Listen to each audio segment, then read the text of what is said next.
عاش عبد الرحمن بوسركي.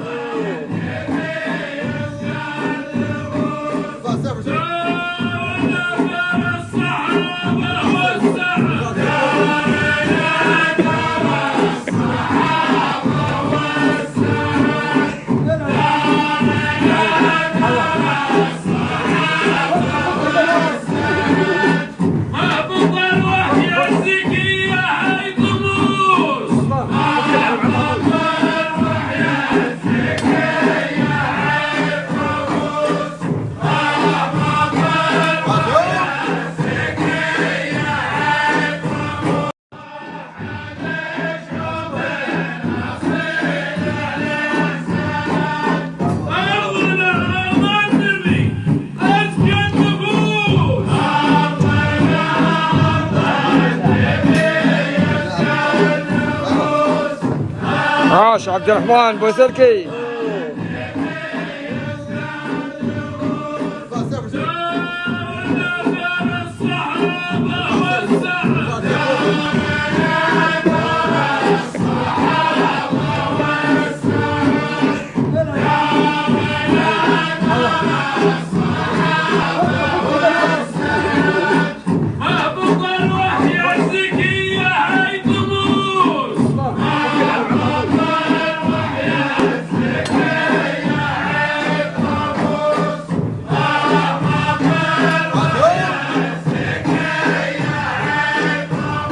سويا بيوم التأسيس، والسلام عليكم ورحمة الله وبركاته. المشاعر تتوالى، وهذه كلمة للدكتور سعد الحامد الذي يتفضل مشكورا بإلقاء كلمته. بسم الله الرحمن الرحيم، والصلاة والسلام على أشرف الأنبياء سيدنا محمد وعلى آله وصحبه وسلم. أصحاب المعالي والسعادة والشيوخ الأفاضل، أيها الحفل الكريم، السلام عليكم ورحمة الله وبركاته.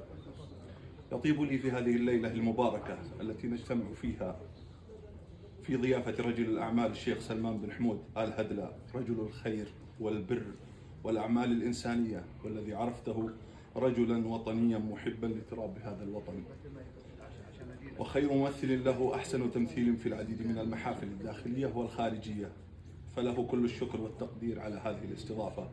كما يطيب لي أن نحتفل بإحياء ذكرى التأسيس مع هذه الكوكبة المتميزة من سفراء ومسؤولين وشيوخ ورجال أعمال وقيادات عسكرية وإعلاميين وأكاديميين بمناسبة يوم التأسيس، تلك المناسبة الغالية على قلوبنا، حتى انطلق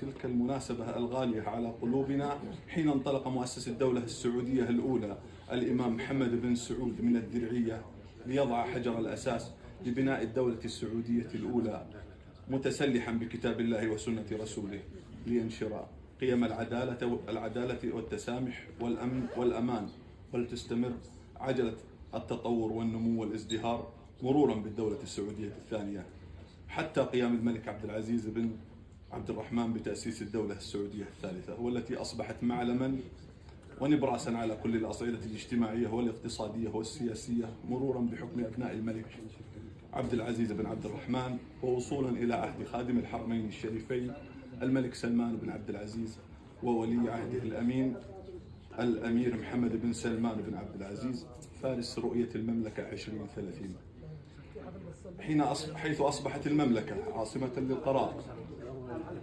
وقوة اقتصادية صاعدة يشار لها بالبنان وتخطب ود كل دول الجوار، إضافة إلى مكانتها الدينية باحتضانها ثاني القبلتين مكة المكرمة. ولا زالت الإنجازات تتوالى في جميع المجالات ويشهدها القاصي والداني، لتظل مملكتنا وقيادتها الحكيمة مثالا تقتبس منه الدول الأخرى وتستلهم من رؤيته الكثير والكثير. ولعل الوقت لا يسمح للإسهاب أكثر بكل ما تشهده بلادنا من تطور ورفعة منذ تأسيسها. وأخيرا أوجه شكري الجزيل لراعي الحفل الشيخ سلمان بن حمود آل هدلة على إحياء هذه المناسبة الوطنية الغالية على قلوبنا، وللجمع الكريم. شعر يهيمن المشاعر ويثير العواطف، وشعر يجعل من يستمع إليه يتذوق البهاء والجمال. الشاعر ياسر الزهراني يقدم لنا نبضه شعرا فليتفضل. ناول التاريخ مجدا في يدينا، ثم قمنا للعلا ثم ابتدينا، ثم قلنا للمعالي ذاك نحن، ذاك تاريخ سيبنى في يدينا، وبسيف العدل للحق نهضنا، وبشرع الله للنصر اهتدينا. ابن مقرن قام للعز بعزومه، طامح سرنا بظله واقتدينا. بن سعود محمد اللي خابرينا، جاب حزم وجاب عزم وجاب دينا. من 3 قرون والقصة قديمة، ما هي عدود على كف اليدينا. قبلها كنا بلا تاريخ يذكر، في غياه بجهلنا متوسدينا. جاء وسوى دار واعطانا مكانه، واسم بين الناس يغبن حاسدينا. ثم جاء عبد العزيز اللي نقلنا من سفوح الارض لين الفرقدينا. جاء معزي بالشموخ وبالحضاره، جاب امن وجاب ردع المعتدين، وجاب خير صعب نحصيه ونعده، وجاب فضل فارق عما لدينا. الله اللي راد يرحم به عباده، بعد ما كنا نظن اننا غدينا. واقبلوا عقبه عياله في مساره، نحو هدات الصعاب مجندينا. من سعود